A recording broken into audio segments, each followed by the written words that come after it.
So last Sunday, the pastor at my church, his text was out of Titus chapter 3. And I read a little bit further down through Titus than what his text was. And I came up to verse 8. And I will read it to you here.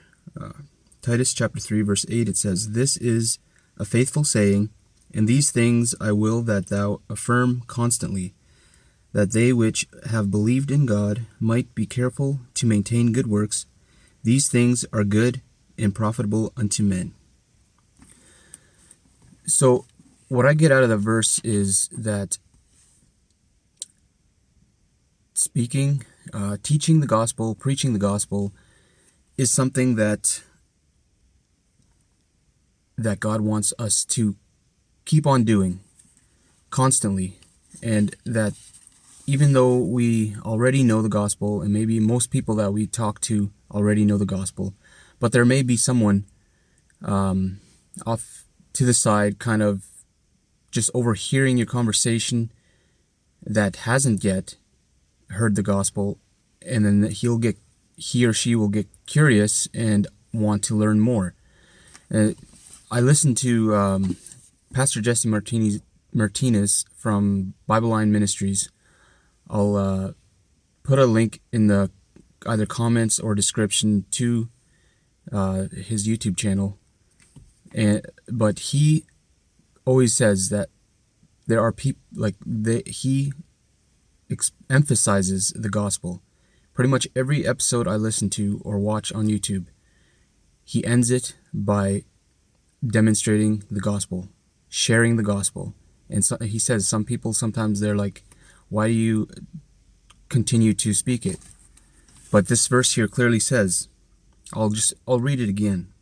"This is a faithful saying, and these things I will that thou affirm constantly, that they which have believed in God might be careful to maintain good works. These things are good and profitable unto men." And then there's the last part where it says, maintain good works. So to maintain good works, that doesn't mean that you need to maintain good works for salvation.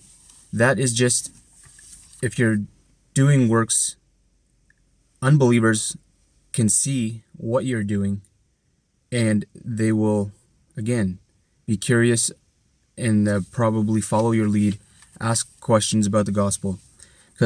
So James 2, a lot of people, including myself until recently, I was a little confused about it, where it talks about faith and works. James chapter 2, verse 26 here says, "For as the body without the spirit is dead, so faith without works is dead also." What I've come to understand what that means is you can have faith and trust Jesus Christ and you'll be saved. And if you don't have works, that doesn't mean that you're not saved. That just means that you don't profit the unbeliever anything. The good works that you do, the unbeliever will see, and they will, hopefully all of them, but as we know, not everyone will want to, but by your good works, people will see that, and then they will want to come speak to you and maybe have what you have. So that's just were a few thoughts. Those were a few thoughts that I had today, and I hope that that you learned something from this, and that it can edify you. And thank you for watching, and may God bless.